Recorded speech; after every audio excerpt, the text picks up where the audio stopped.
महाभारत युद्ध में विजय प्राप्त करने के बाद पांडवों ने कुछ वर्षों तक हस्तिनापुर पर राज किया। गांधारी के श्राप के कारण भगवान श्री कृष्ण ने अपना देह त्याग दिया। फिर बलराम ने समाधि धारण कर अपने प्राण त्याग दिए। यह सूचना मिलने पर पांडवों सहित द्रौपदी ने भी परलोक जाने का निश्चय किया। स्वर्ग की यात्रा पर निकलने से पहले युधिष्ठिर ने युयुत्सु को संपूर्ण राज्य की देखभाल का भार सौंप दिया। अभिमन्यु पुत्र परीक्षित को हस्तिनापुर नरेश और कर्ण पुत्र वृषकेतु को इंद्रप्रस्थ नरेश घोषित कर पांडव मोक्ष प्राप्ति के लिए निकल पड़े। परंतु हस्तिनापुर से निकलने के बाद रास्ते में पांडवों के साथ एक कुत्ता भी उनके साथ चलने लगा। यह देख अर्जुन, भीम, नकुल, सहदेव को बड़ा ही आश्चर्य हुआ। तब युधिष्ठिर ने बताया कि यदि ये भोला जीव साथ आना चाहता है तो आने दो।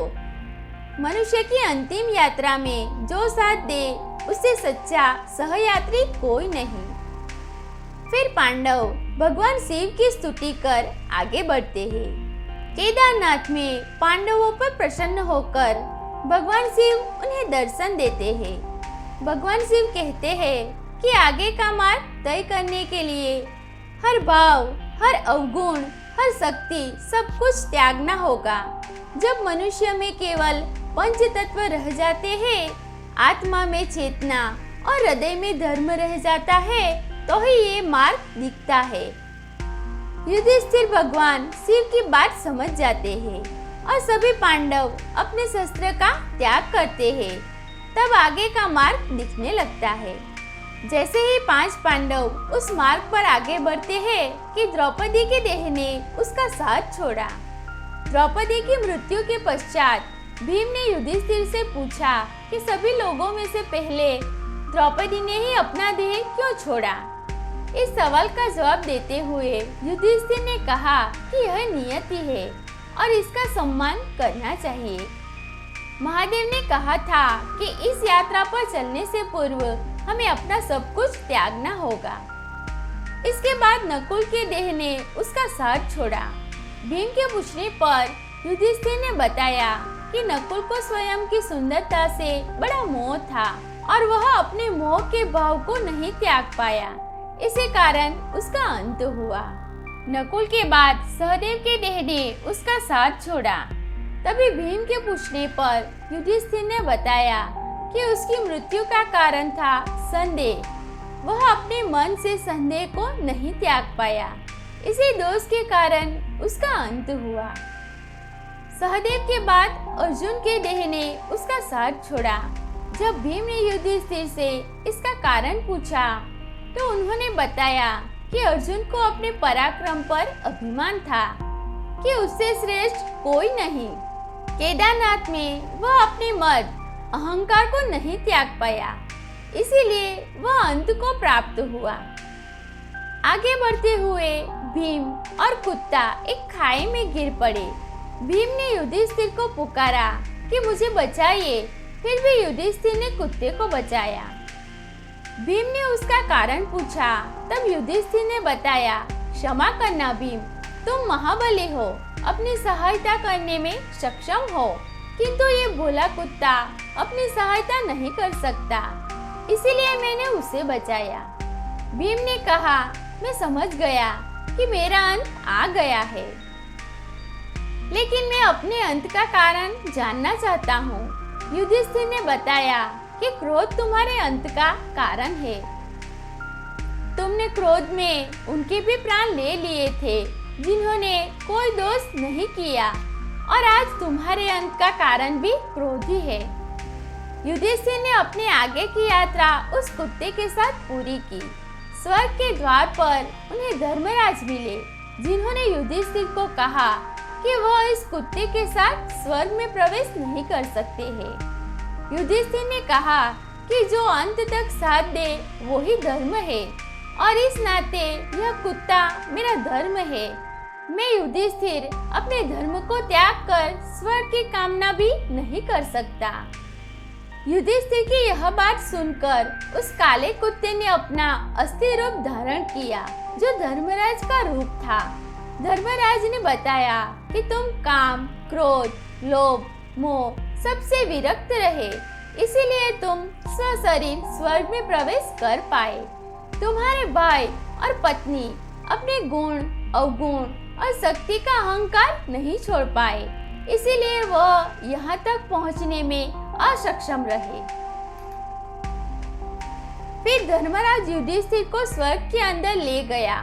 वहाँ उन्होंने कौरवों को तो देखा, लेकिन कहीं भी अपने भाई पांडव नजर नहीं आए। युधिष्ठिर को पता चला कि कर्ण समेत उसके सभी भाई नरक में हैं। युधिष्ठिर ने धर्मराज से कहा, मेरे भाई तथा द्रौपदी जिस लोक में गए हैं, मैं भी उस लोक में जाना चाहता हूँ। धर्मराज ने कहा, यदि आपकी ऐसी ही इच्छा है तो आप इस देवदूत के साथ चले जाइए। यह आपको आपके भाइयों के पास पहुंचा देगा।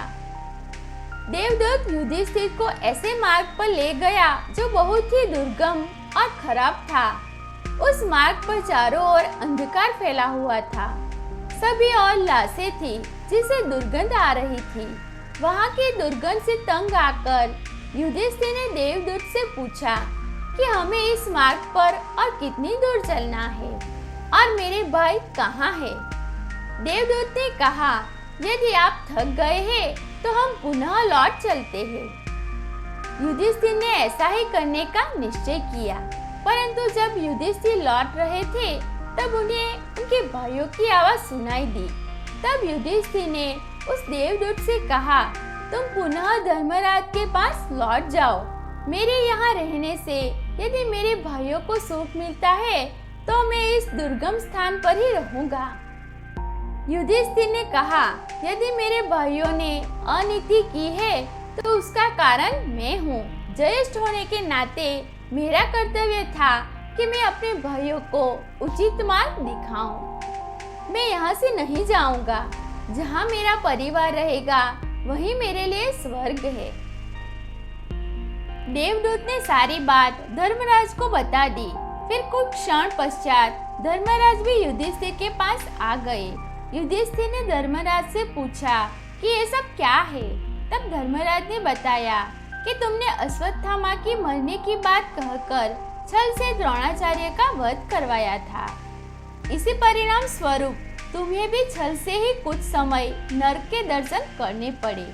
आगे धर्मराज ने कहा कि पांडवों का नरकवास और कौरवों का स्वर्गवास कुछ समय के लिए ही है। यह उनके कर्मों के रूप में उन्हें दिया गया है। कर्ण ने द्रौपदी का असम्मान किया था, जिसकी वजह से उसे नरक भोगना पड़ा। भीम और अर्जुन ने धोखे से दुर्योधन की हत्या की। नकुल और सहदेव ने उनका साथ दिया, जिसकी वजह से उन्हें भी नरक में आना पड़ा। जबकि कौरवों अपनी मातृभूमि के लिए लड़ते रहे। इसी उद्देश्य के साथ उन्होंने एक सच्चे क्षत्रिय की तरह अपने प्राण भी त्यागे। इसीलिए अपने इस सुकर्मों के लिए दुर्योधन और उसके सभी भाइयों को कुछ समय के लिए स्वर्ग में रखा गया है। अपने कर्मों के अनुसार तुम्हारे भाई नरक को भोगकर स्वर्ग लोक आ गए। अब तुम मेरे साथ स्वर्ग चलो, जहाँ तुम्हारे भाई और अन्य वीर पहले ही पहुँच गए हैं। दोस्तों, आपको महाभारत से जुड़ी यह कथा पसंद आई हो तो लाइक करें और अपने दोस्तों के साथ शेयर जरूर करें। साथ ही ऐसी आध्यात्मिक कथाओं के लिए हमारे चैनल को सब्सक्राइब करें।